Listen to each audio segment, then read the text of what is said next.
Hello and welcome to another episode of the CG Garage. This is episode number 476, featuring Kathryn Brillhart, who is a VFX supervisor and cinematographer. Very, very interesting history that Kathryn has.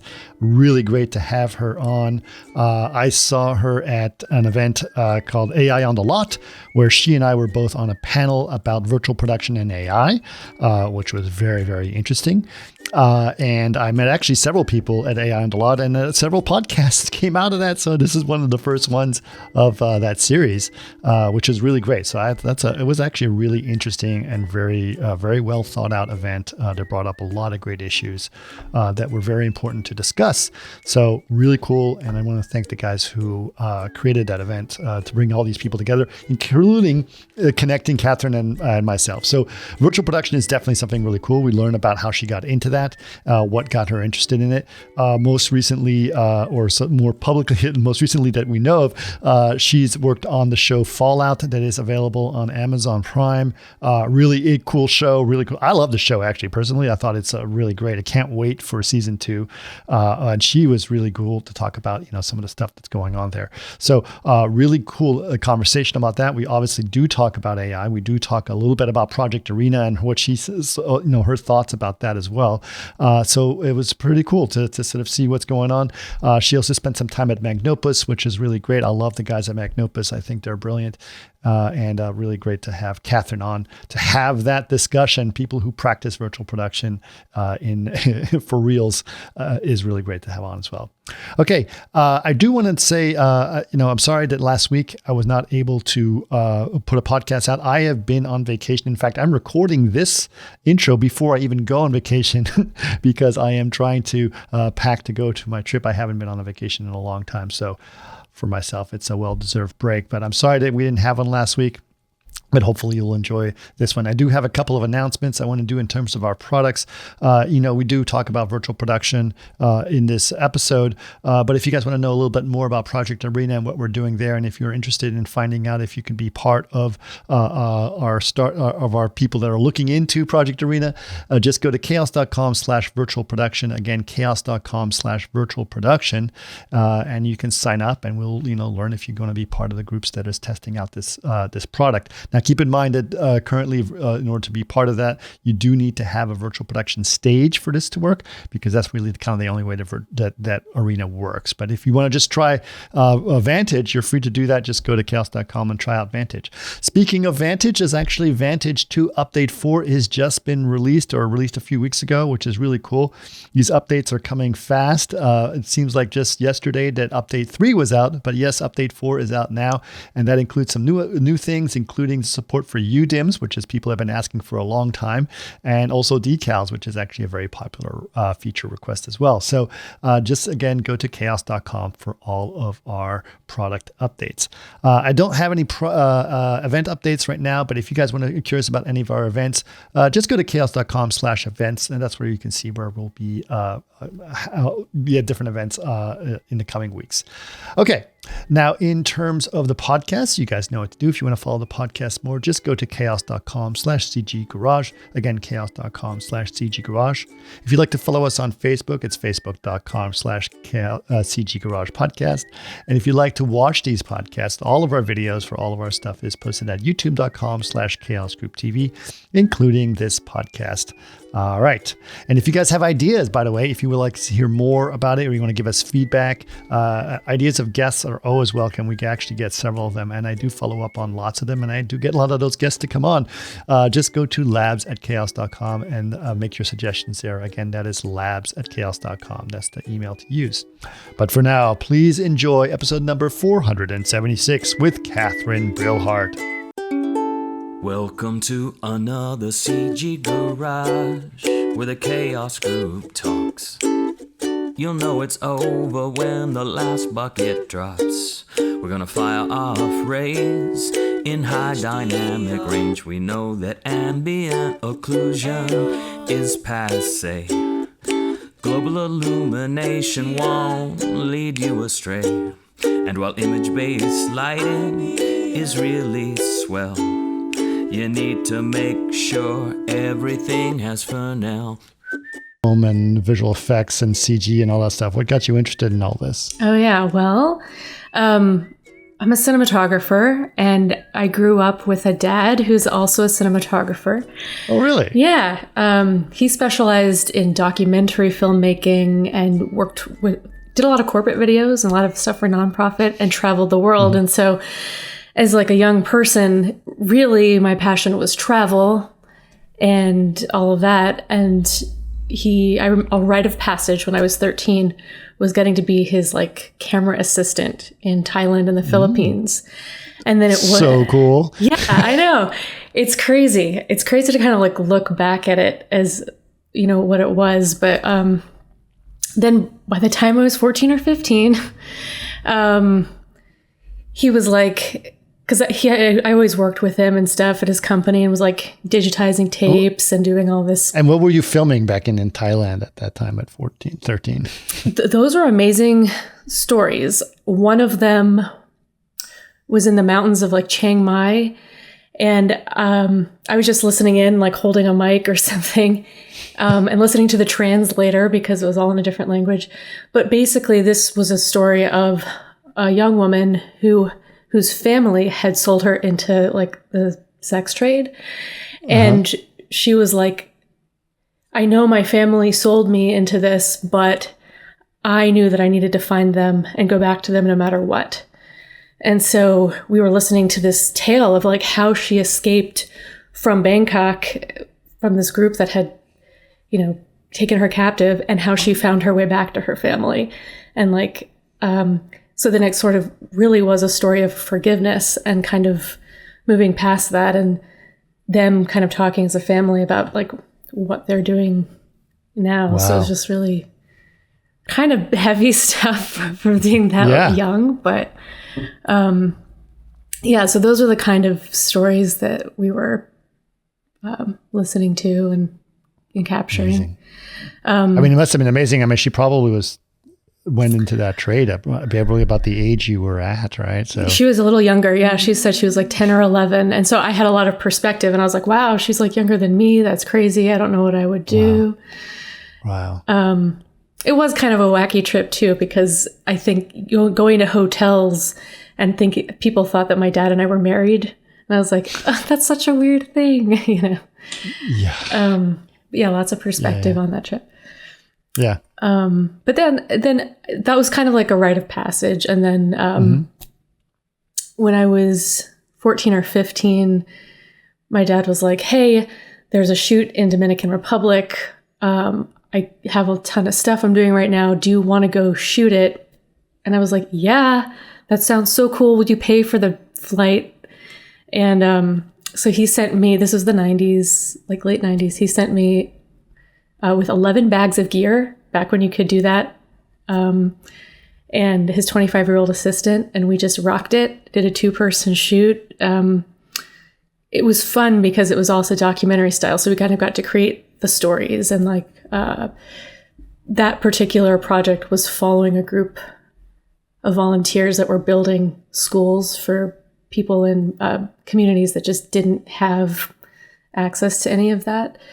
But it was sort of like Habitat for Humanity style. So there was a mix of young people and different ages. And so it was kind of fun to be with a mix of people. Mm-hmm.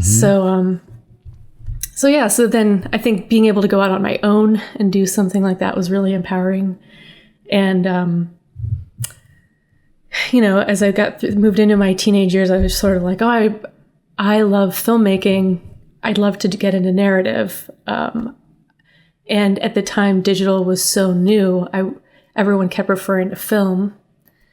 And so I thought, oh man, I've got to see what this whole film thing is. So I went to film school, like real celluloid film school. Celluloid film school. So were you shooting back then? Were you shooting on like VHS tapes or beta tapes or? Yeah, I mean, he always had like beta tapes and things, and I'm trying to remember the names of all the tapes, but there was one that was like DV cam. Yeah, DV cams, yeah. You know, and those were like the nicer quality tapes, and they became like mini DV tapes, kind of probably by then. You know, and then you're in post, you're always kind of like the tapes would screw up, and you always had to use these broadcast methods to like live stream the tape onto another tape or like record a big clip. So it's just interesting. Yeah. So you went to film. Yeah, I went. Yeah. Cause I kind of grew up in broadcasty digital handycam sort of land, but the visual aesthetic of that medium at the time just was so different than what you would see in the movies or like what you would see on TV. And I was just like, I just don't know how to get it to look finished. And so I wanted to go to film school to like, because I thought maybe it's the film, maybe it's just that medium. So I went to Ithaca College in New York, and I ended up choosing that program because unlike USC and some of the other programs at the time, they just would give you a film camera and they were said, tell a story, make something. They wanted your degree to be mostly like 80% outside the film school. And they were like, we just want you to be filled with ideas and use this as a way to process the world around you and have fun. So, so film school, I feel like that was kind of a big thing. And then from there... And were you from New York or were you... No, I'm from Maryland. Oh, okay. Yeah, Columbia, Maryland, which I think also played into why, my dad was kind of doing more documentary, because on the East Coast, there just was a totally different market, for people with that interest. So, right. Yeah, so it was like really interesting. So I grew up in Maryland, went to film school in New York, and then all the cool kids in school, they were going to New York City to be like auteurs. Right. And it was way cooler, I guess, at the time to go to New York and like not have a car and like rough it and do all that stuff.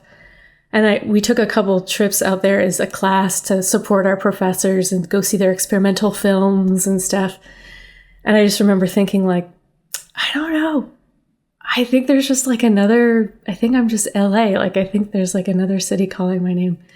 And they had a study abroad program. So outside of, studying abroad, there was like another semester I could do in LA. So I did a demo semester there and had some internships and got to see the city. And I just thought, Ithaca, freezing cold, snow for 10 months. Yep. This seems like a place that like really works. And then I went to college at Colgate, so I know exactly what kind of weather you're talking about. Yeah, it's just like it was relentless. It was so cold. So LA kind of became, it was like sort of my going west, to like make to find. And what year did you land in LA? I landed in LA during the last strike. It's around 2007, 2008. Yep. And at the time, it didn't really bother me because I had just moved there. I wasn't in the union anyway and didn't really know anybody. It was hard enough getting a job. So it was just more about like, what could I find on Craigslist? Right. Who could I meet? Like, for me, it was like, how do I get a restaurant job? How do I pay my rent? Just like hanging in there. Yeah. And so I moved to LA and I didn't really know anybody. And I found my first apartment, like on Craigslist, I guess. Everything I found on Craigslist at the time. And I somehow made it. So, yeah. What was your first big break? Honestly, it was sort of this Discovery Channel show. And I'm totally blanking on the name, but the show where they would blow stuff up on TV and high-speed photography was still niche back then. We were using a Phantom, and then these graduates from MIT had this one camera that did like 2 million frames per second. Okay. Totally blanking on the name, but that's what we basically just blew different things up or like captured hummingbirds or did really interesting tricks in front of high-speed photography cameras. So it was kind of fun. It was like special effects meets high-speed photography meets art department. And that same director ended up at the time, and I was just like a first AC or something. And then that director ended up getting another show that was like a dinosaur show, which is, I think the BBC, their dinosaur show is like what we were trying to do at the time. Okay. So it's sort of in the same spirit. So he got this dinosaur show and we're going to shoot all these plates. And at the time I didn't really know what that was because I didn't really learn about visual effects in film school. Maybe animation was the closest thing we got to talking about visual effects. So I was super confused the whole time. I was like, we're shooting this thing, we're just shooting blank plates, but everyone's going back to these storyboards, and now I'm being asked to hold like a alligator ball. Now I'm being asked to hold like a mirror ball. I'm holding a gray ball. I'm collecting all this data in a spreadsheet. Is this what a first AC does? I've never learned this in school, but is this? Right. So this dinosaur show, I think it's called Reign of the Dinosaurs. That's what it was like this first breakout show. And it became a breakout show for me because I sort of discovered visual effects like on set during that show. And it was kind of frustrating.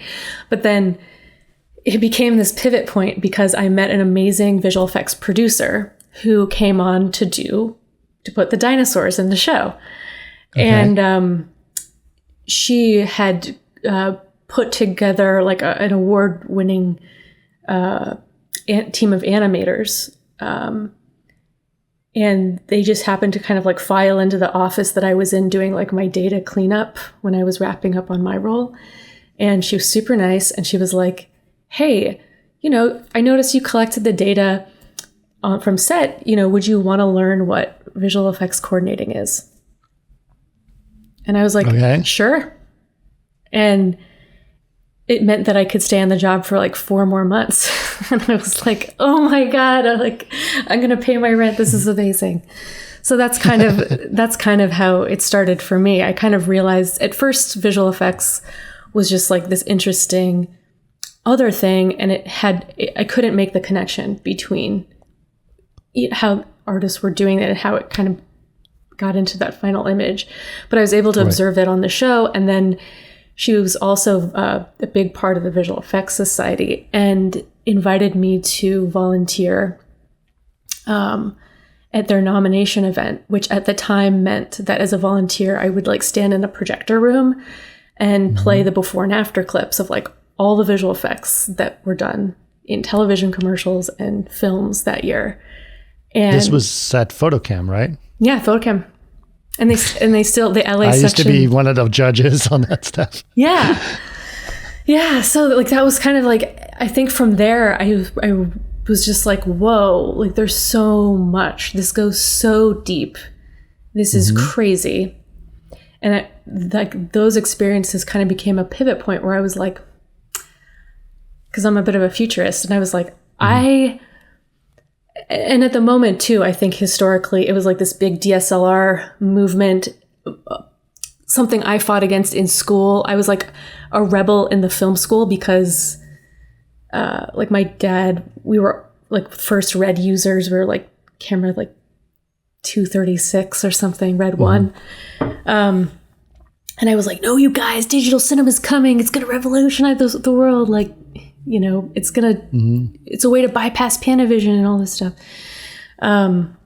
So I was also experiencing kind of as immediately when I moved out, like this oversaturation of the market in cinematography. So like, like not being able to do the pay to play into it the way that others could who, if you could mortgage a house or if you had a partner, if you had a trust fund, or just like a better job. It was just crazy. Like it just, something that you thought like you'd go to film school for, you'd have a skill and then you could like commoditize that skill. You couldn't do it at the time as simply because everyone could just do it. Sure. So I started realizing, this is really interesting. I think that the further we get into digital, the more the role of the DP is going to change, and it's not going to be to their benefit to not understand all these different elements of shot design.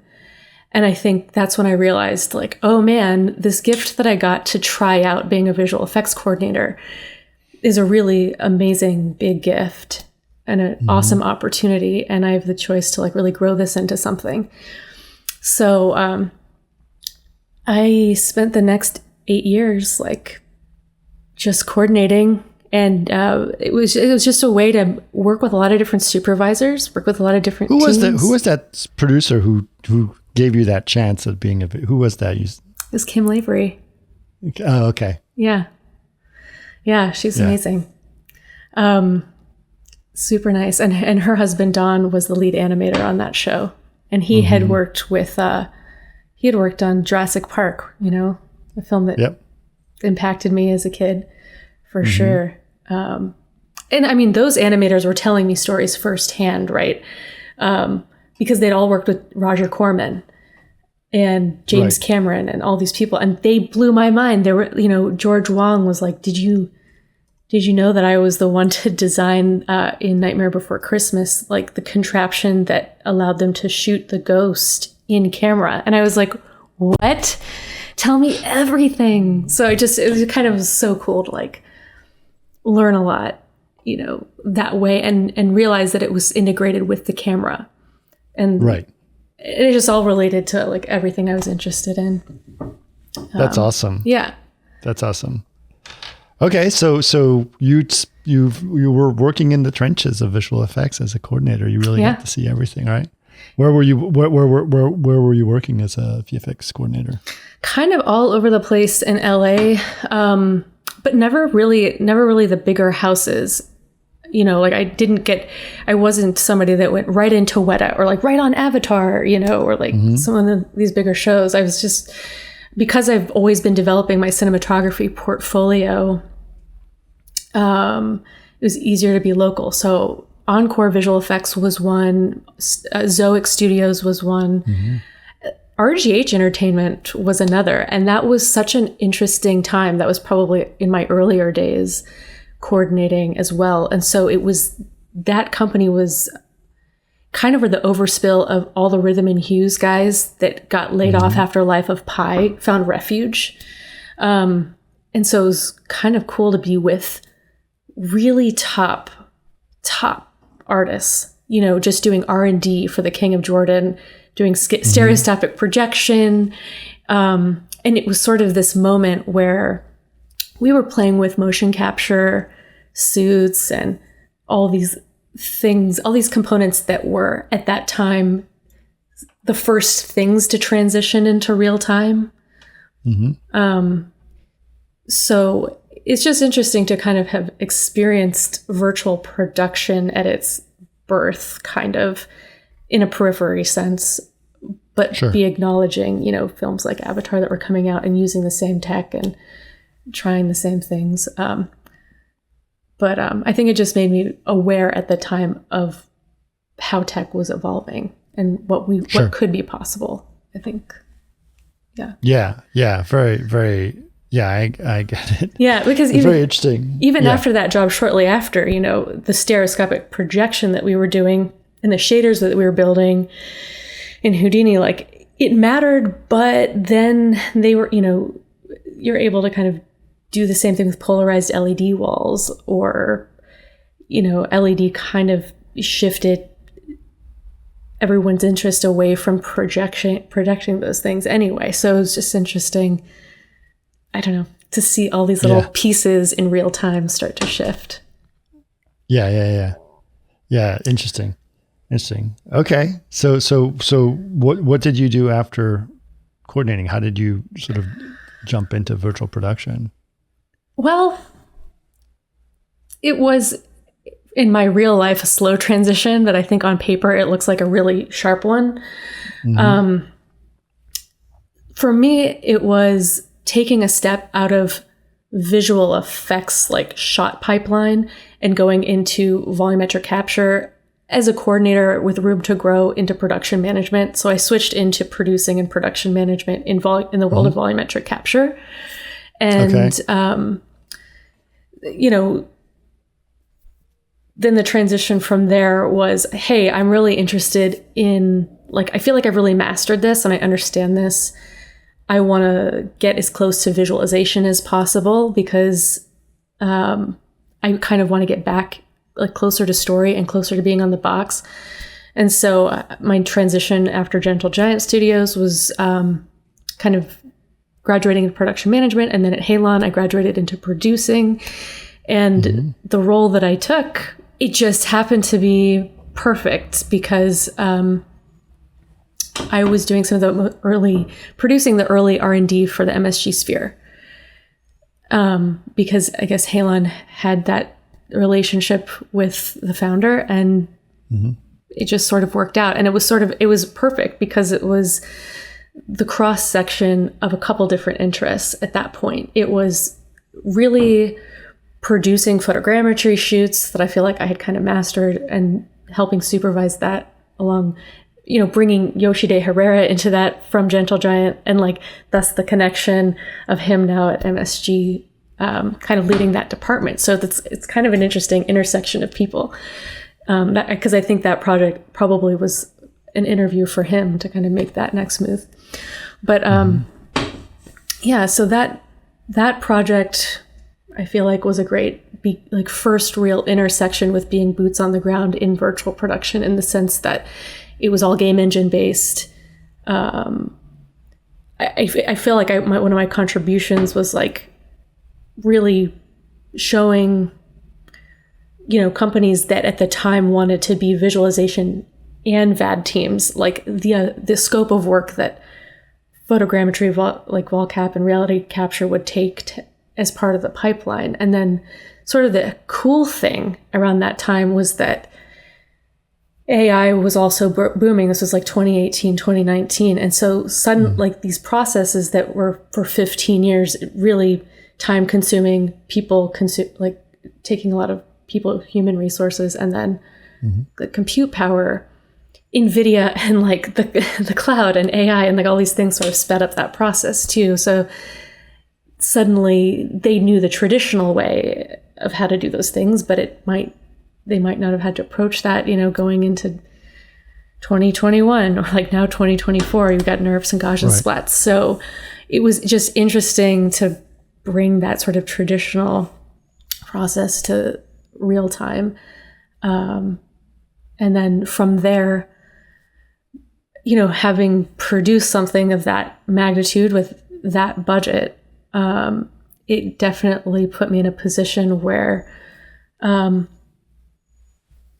I guess at that time the pandemic had happened. So it was just sort of like everyone was making like a shift, like, that sort of thing.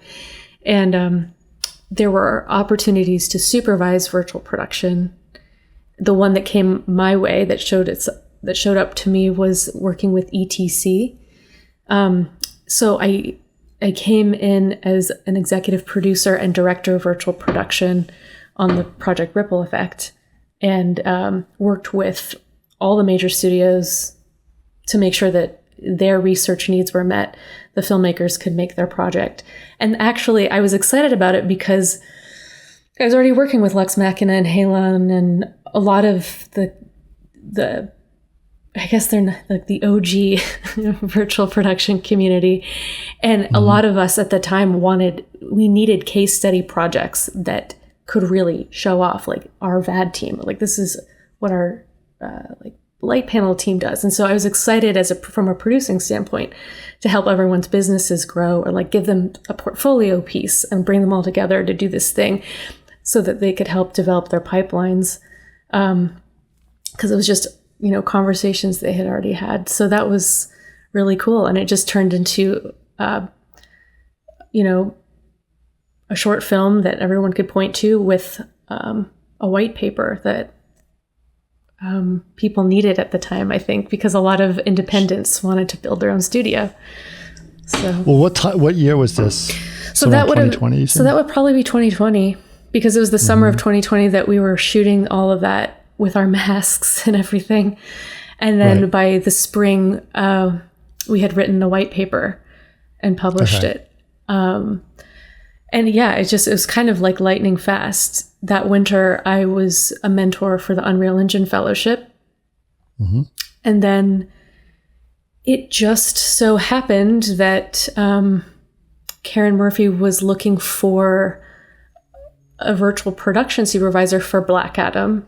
Ryan Began had set the project up but in that year had transitioned into an executive role in Warner Brothers. And so Gary Roberts, I believe, came in to help them set up their motion capture pipeline, for a section of time. And then it sounds like, he might have gotten sick, or there was just a reason why he had to leave the project.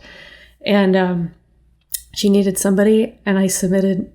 My resume was just one that I had submitted, and it worked out. Mm-hmm.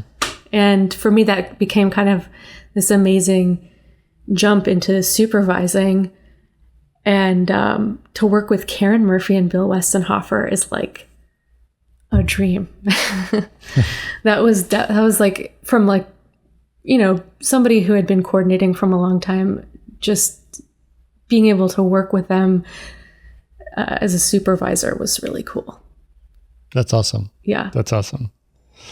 So you were looking, at the early days of this visual effects thing, and at the top, it was a massive amount of hype train, and you've seen all of it, right? Mm-hmm. You've seen how all of it's going to happen and stuff. What are your feelings about it now? Like all the steps that it went through and where it is now, like where do you see that transit? Like, is there reality seeped in as to, okay, here's how you actually do it? Or because at one point it was all like, it's all just going to be magically solved by this tool called virtual production, right? Yeah. And because people were hoping for that during the pandemic, Yeah. And did you see that sort of change in their attitudes and people starting to get more wise as to how virtual production is used and how to use it better and how to use it more smarter?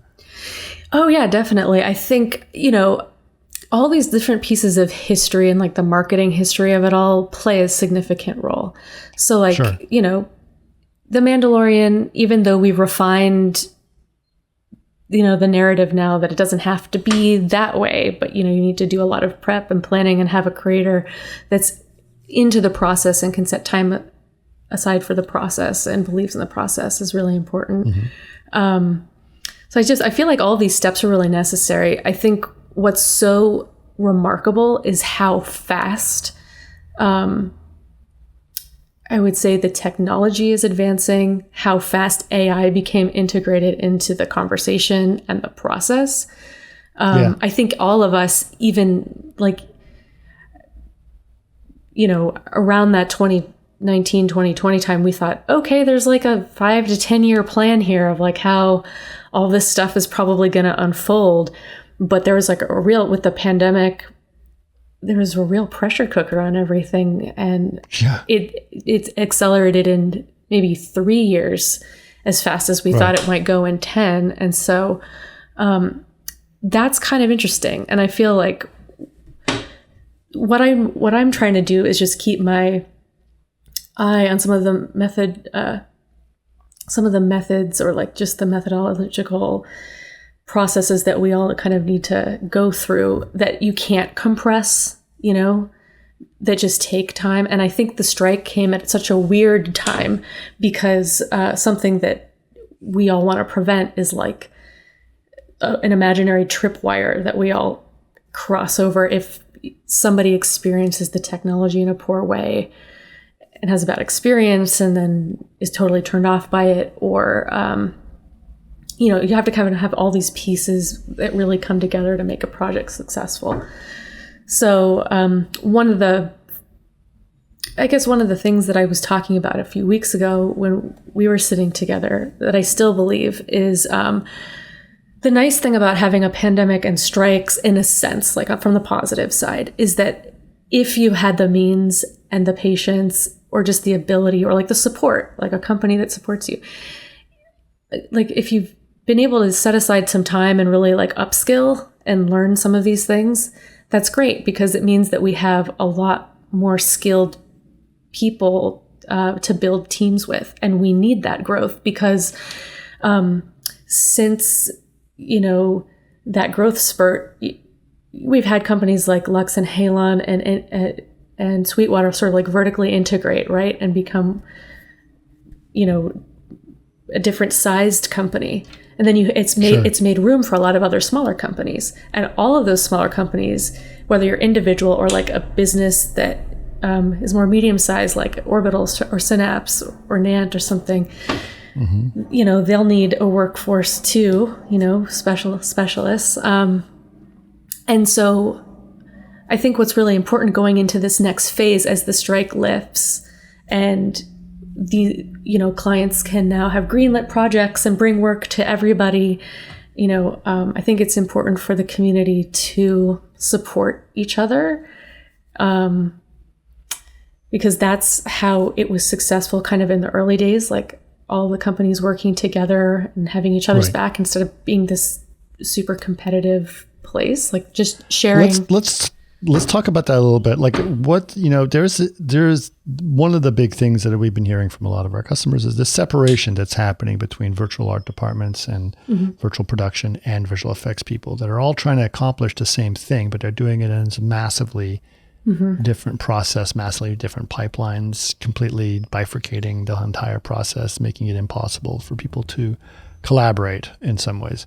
So what are your thoughts about that in terms of trying to bring virtual production and visual effects that should essentially be working together, but now are sort of working as separate entities?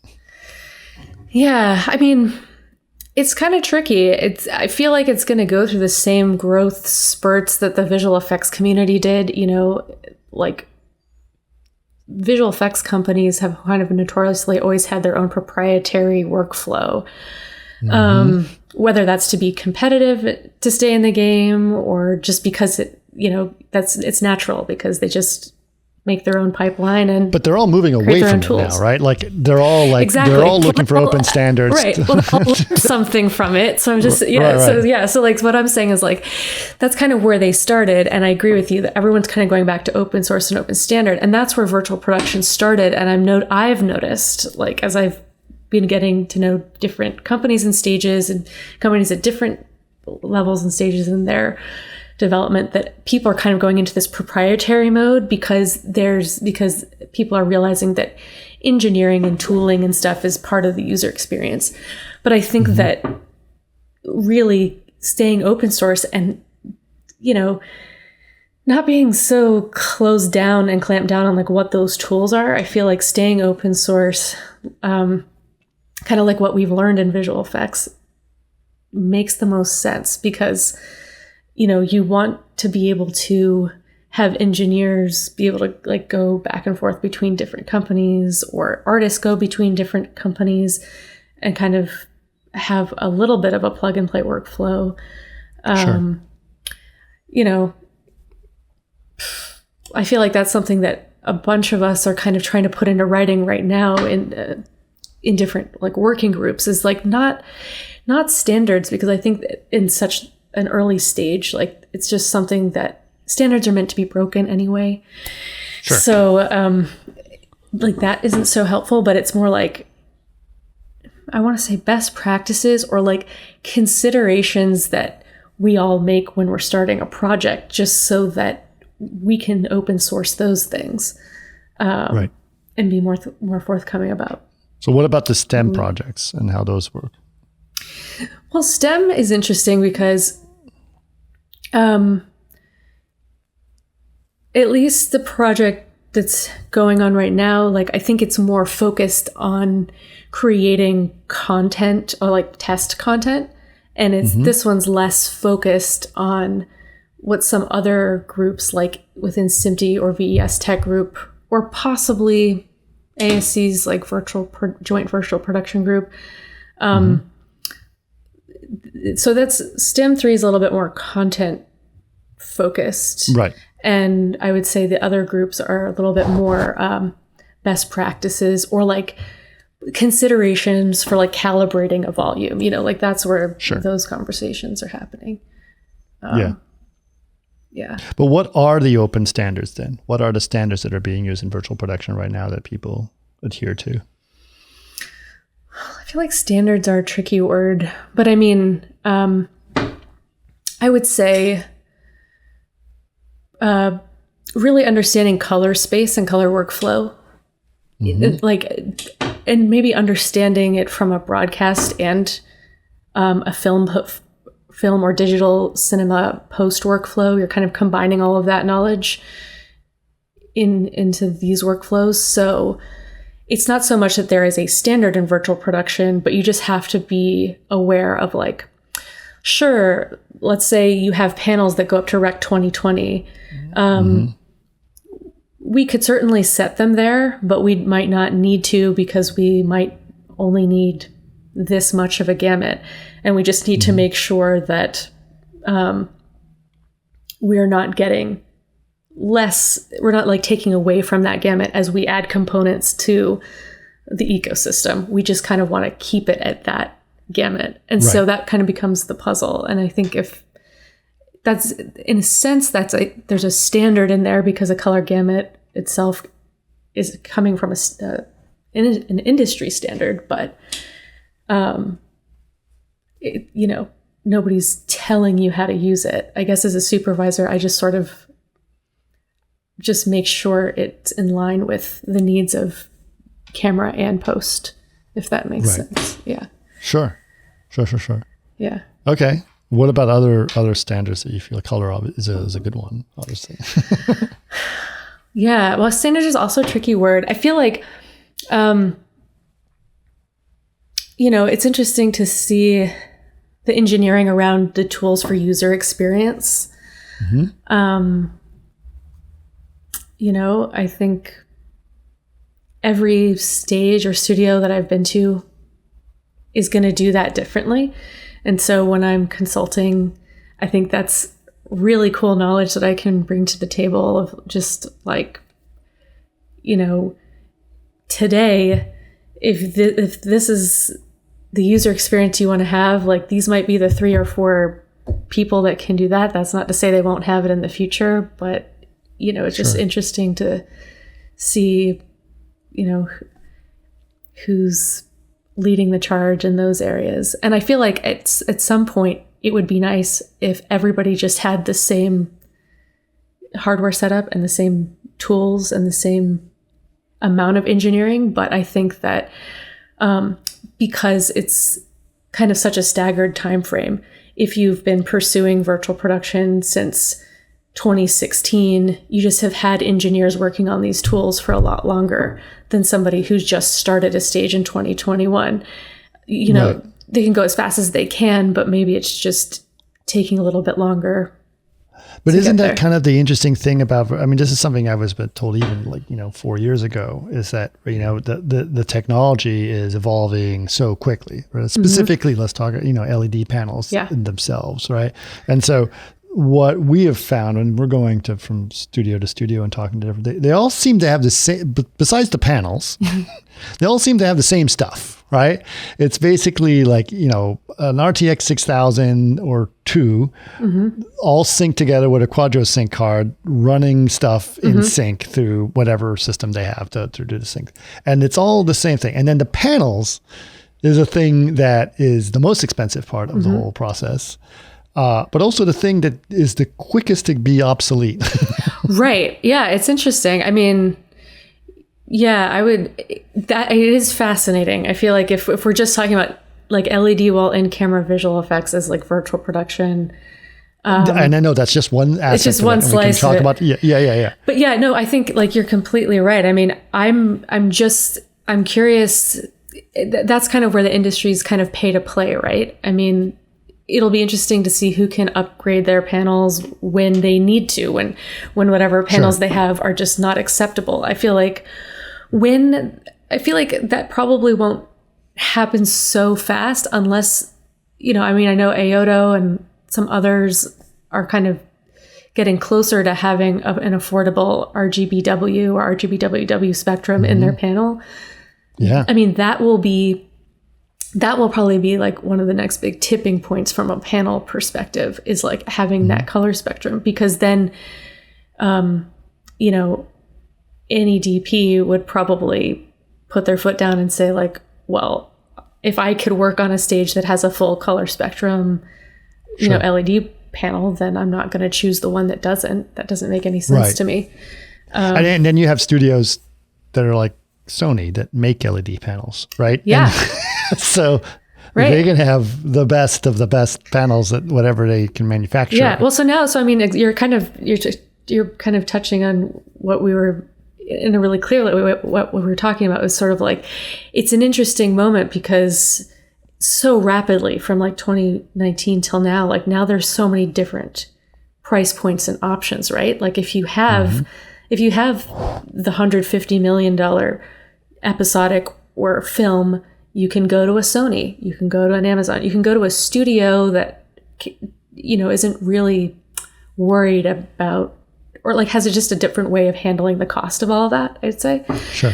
Whereas, the cool thing I would say with some of these independent companies is that then you have independent filmmakers now who aren't going to go to the Amazon or the Sony ecosystem, and they can go to their friendly, LA neighborhood or like Vancouver or their Copenhagen, neighborhood and work with a studio with other like-minded indie business owners and filmmakers who kind of want to run and gun and put something together with whatever tools they have, and some have certain tools and, some, once they get more clients, can afford to improve their tools. So it'll just be, I think that's kind of what's really cool right now is that it's not just studios that are testing content. It's the studios can test things. Groups like ETC can test things. Any independent filmmaker can go to a smaller house and test things. An independent filmmaker has enough literature right now to build their own wall and test things out, or not even use a wall and just make real-time content straight to game engine. So I think that's what's really exciting to me right now is just I feel like I'm like reliving the DSLR movement, but it's kind of way more tools at once. It's like visual effects is more accessible to people, not only through game engine workflows, but kind of through the camera. So like, I think that's really exciting. Yeah. I mean, honestly speaking, having worked in visual effects for a long time and I appreciate real time. I think real time is definitely the most exciting thing. I just don't buy that the game engine workflow is going to actually be the correct workflow. I feel that there's other workflows that have been in the film industry that have actually been more successful. And they've for reasons, right? And there's certain quality levels that are expected. Yeah. Right. And so in some ways I feel that the quality level is it's fine. But we were doing that in 2006. So why are we back to those old problems? Right. Yeah. And it's because they're real time, and I get it. And I get it because they're real time. Yeah. I'm just thinking, I'm thinking of people who are like who are like not even in school, who are just like living in their parents' house. Like, I'm just thinking of anyone who's like 11 years old, who's like on a game engine and can like start understanding the principles of this without being an intellectual about it and just being like, oh, like if you just do all these things, then you can make a thing.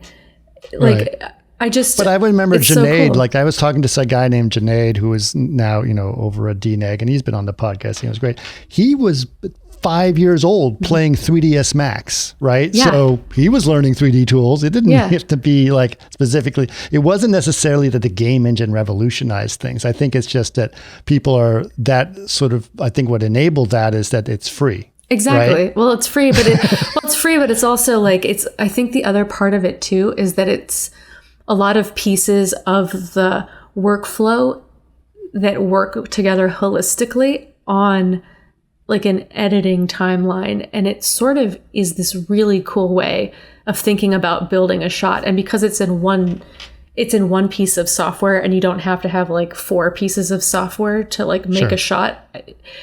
That's why I was like linking it back to like just a kid being excited about it, because you can just double click it open and like use it. And you're not really thinking about it. You're just kind of like intuitively doing something. But I do agree with you that like real time didn't like necessarily like revolutionize or like recreate the wheel in visual effects. But I think what is so interesting about it is that it changed the trajectory of physical filmmaking and kind of exposed physical filmmakers to visual effects workflows. And so I think it's cool Perfect. that like visual. I led the witness exactly where I wanted to go, because good. this is what I wanted to talk great. about. I love this. wanted to talk about you as an experienced DP and understanding that process, because I think one of the things that happened, and I brought this up many times, is that around the Life of Pi days, as you were talking about earlier,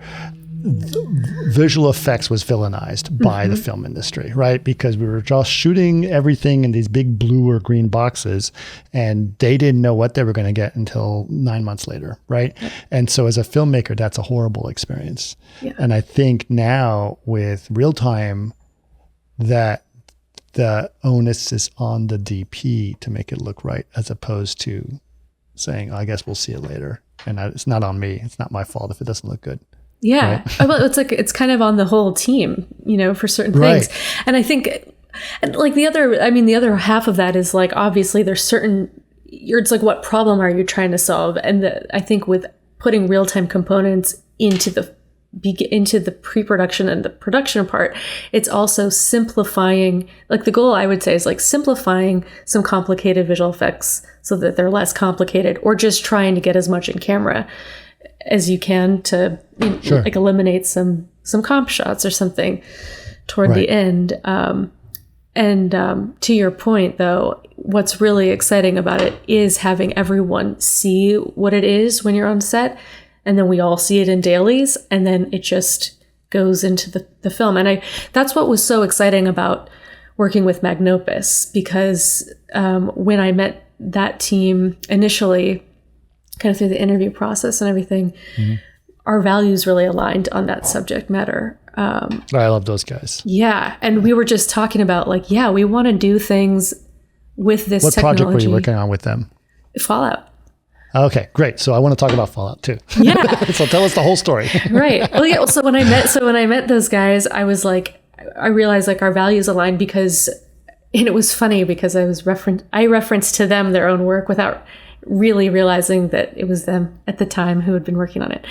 And which project were you working on? Well, I was telling them, I was like, well, you got to see what these guys did for Westworld season 3, because it's like, it's really cool. Like I was like, it's simple, but it's complex, and it's like, those guys are doing it right. And they were like, well, we're doing it. And I was like, well, that's cool. I was like, we got to work together. So we all just agreed that the story comes first. And when we were talking about breaking down visual effects and using different pieces of technology, because the cool thing about Magnopus as well is that they're engineering centered.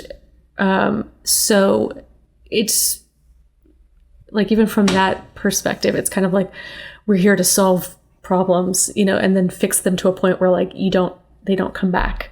And I like that as well.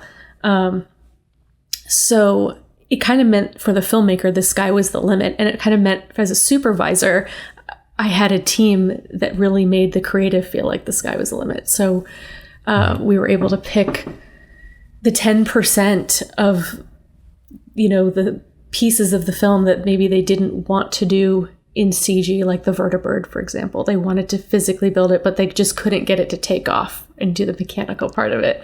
So then we could come in and like help it make it look like the physical set piece was taking off. Right. Or like, create the inside of this vault room that nobody would know was supporting visual effects. But it was, I guess the vault with the projected walls, like that just ended up being a really I thought it was cool. really funny, because it basically was a room that looked like a stage, that was supposed to look like a stage. Right. It was that was for me, from a creative standpoint, some of the like a little bit trippy, because I'd go back and forth. I'd really have to get into the tone of the world when we were going through art reviews, or like our reviews from, just going from matte painting to the 2.5D, putting all the pieces together and then seeing it on the wall and then seeing it through our reference camera and then prepping everything. You really had to stay in the world and go like, yes, this is what we want for this piece. I've got to see it all as I have to see the big picture or I'm going to go crazy. So, yeah. Yeah, that's awesome. That's awesome.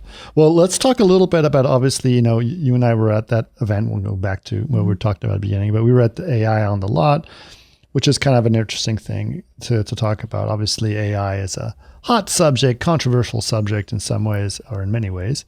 But specifically, we were talking about how virtual production is going to be affected by certain AI tools. I was talking about Project Arena and was mainly talking about like just let's talk about the simple act of denoising and how that's completely revolutionized ray tracing on the wall. But you were talking about just the overall feel that you had, that you felt this acceleration of tech is enabling a lot more to happen in real time. So what are some of your feelings of how AI is going to affect virtual production at the broadest level possible? Totally. Well, I mean, one of those thoughts is sort of connected to visual effects being more accessible to people now anyway. And I think AI is making those practices even more accessible because maybe you don't have to go into After Effects to make the depth matte. You just run it through like Runway ML. You know what I mean? Yeah. So like useful to know how to do that for sure. The long way, but you don't have to. Or like just tracking plates at a much faster rate, Like with AI right now, my mind just always goes back to the indie filmmaker because it means that instead of on the fly, instead of having to hire a compositor at a certain rate and being locked into that to make my film or something, maybe I just have a friend who's really figured out Runway ML or something, and they can do a paint out with their hand or their mouse, either on their iPad. Like it could be in Adobe, actually, honestly. I mean, paint outs, paint ins, roto segmentation, all of these basic things that in visual effects are kind of these separate departments. And in sometimes there's crossover in skill sets, and sometimes it's a separate person. On a small scale, if you don't have to replicate something or do it absolutely perfectly, AI is a great helper. And then on the larger scale, I think we've all started seeing like really interesting tools from Weta be released, even just on a higher end, where like blend shapes and different, very nuanced parts of an animator's process are enhanced, and they don't have to do some of the tedious work that they did before. They can really get into the performance and the art a little faster. I think that. So let's discuss that, because I mean, I think there's a lot of people, here is like, oh, you don't have to hire a compositor. That sounds like a threat to the industry. Some people will say that, right? Yeah. But at the same time, like, what? You still have to have a good eye. Well, I don't see it as a threat because, like, okay, I'll phrase it this way. Like, if I'm working on a project and I have like a budget to do monitor comps, I'm always going to hire my friend, blank to do that job because they're amazing at it. But if I'm myself and I'm not funded and I've got like $2,000 and I just need to like do my project, there's nothing holding me back from doing it. And I can do those things at a faster rate and not get discouraged, I guess.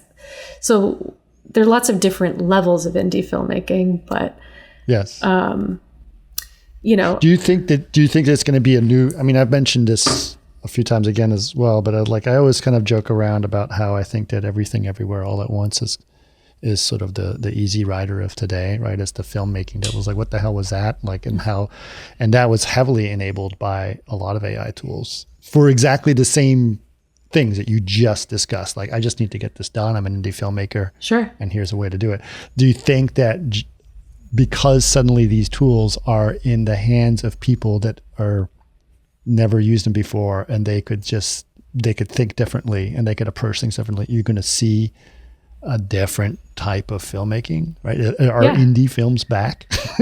Yeah, I mean, it's like they never left, right? But But they're going to be different, though, right? Yeah, like AI is its own art form and its own medium. And I guess I could even say like real-time or game engine creation is its own medium. It has its own distribution platform. Sure. So you have, like, if you think of film as mixed media, really, in a sense, it just means that you have new looks, brushes, tools, like other media to mix in with your project. So I think as a filmmaker myself, I think it's exciting, and then what'll be the trend that all of these different mediums go through too is like, it's cool that it looks like itself. And then there's always a fad of like trying the holy grail of making it look like something else. Like, I don't know if you've seen like beautiful images like in a museum that you thought, oh, these are photographs. And then you get closer and it's just like a charcoal drawing, like that's, it's kind of just how art is, like. Yeah. It references. I think there's a medium, right? Because I think the problem that I've had, and this is on a personal philosophical level, I think that the problem when people get really, really upset about AI is like, it was just, you pushed the easy button with AI, right? Mm-hmm. And I think that I feel kind of upset about that because it's not necessarily the right case, because I think people confuse art and craft, right? Mm-hmm. That craft is going to change, but the art is not going to change. Right. Right. Yeah, I agree with you. I think that there's something there about that. Yeah, and like for me, working with AI doesn't feel like filmmaking because I grew up with all these different processes that are kinetic that I really love to use, and it just feels like a different game or like a different thing altogether, because instead of doing something physically with my body that I love to do, like as a cinematographer, now I'm typing and like intellectualizing like what cinematic means to me and trying to figure out what it means to the computer and how to like force a camera move by typing sentences and like, But that's a little weird too, right? Why don't you just move a camera? Yeah, it's definitely, that's what I mean about it being kind of like, it's a totally different process. So sure. Like for some people, it could replace the process of holding a camera, and that might mean more accessibility in filmmaking because you don't have to, be completely physically like doing all these things. Which is kind of the cool thing about game engine too, and working in headsets and, in all these spaces, that it's opened up more opportunities for different types of people to join in. But yeah, to me, it's just like another tool in the toolkit, really. And what's exciting about it as well is that all the utility AI from a DP perspective, from a virtual production supervisor perspective, and visual effects, it's like really enhancing the tools that we already have. Just make processes easier, if that makes sense. Sure. Yeah. Sure. Well, this is fascinating. I think there's a lot to be going into. What are you up to next, and what are you looking forward to the most? Ooh, this is a great question. Well, I'm looking forward to, I guess, seeing which projects come up, now that we're kind of seeing things go back into development. So I'm curious to see what comes out of the woodwork. I'm excited because I think there are going to be a lot more different types of opportunities, like high budget indie projects or low or like different budgets of studio films that are more interested in doing this. And especially after a case study like Fallout coming out, which is so awesome. I hope that more people are inspired by the teamwork that made that possible, and really look at kind of how casting played a role in that, just in our own team, and how we were able to adjust our workflow to the creative's needs to really help them tell their story. And so I hope that that becomes more of a common practice now that we move forward. So I think it's going to be interesting. People are going to be more nimble and willing to experiment and stuff. I do hope that the cost comes down as well, right? Because it'd be nice definitely. for people to try more. Because it's still like people were complaining for a long time. It's like, this is really cool, but it was like really expensive to get onto a stage, right? Which was like, well, it defeats the purpose of what you're trying to do. But I think that through some of these tools, through new approaches, new workflows, people can look at a new way of doing filmmaking, which would be actually much more approachable. Yeah, I mean, indie, like you were saying. Even simulcam with green screen and having the real-time shadows is just, it's at a much higher level than it was like even 4 years ago. So just explore all those things, I would say. Yeah, for sure. Well, awesome. Well, so exciting to talk to you, and looking forward to seeing what you're going to be up to next. And we'll look forward to hearing more. Thank you, Kathryn. Awesome. Thank you for having me.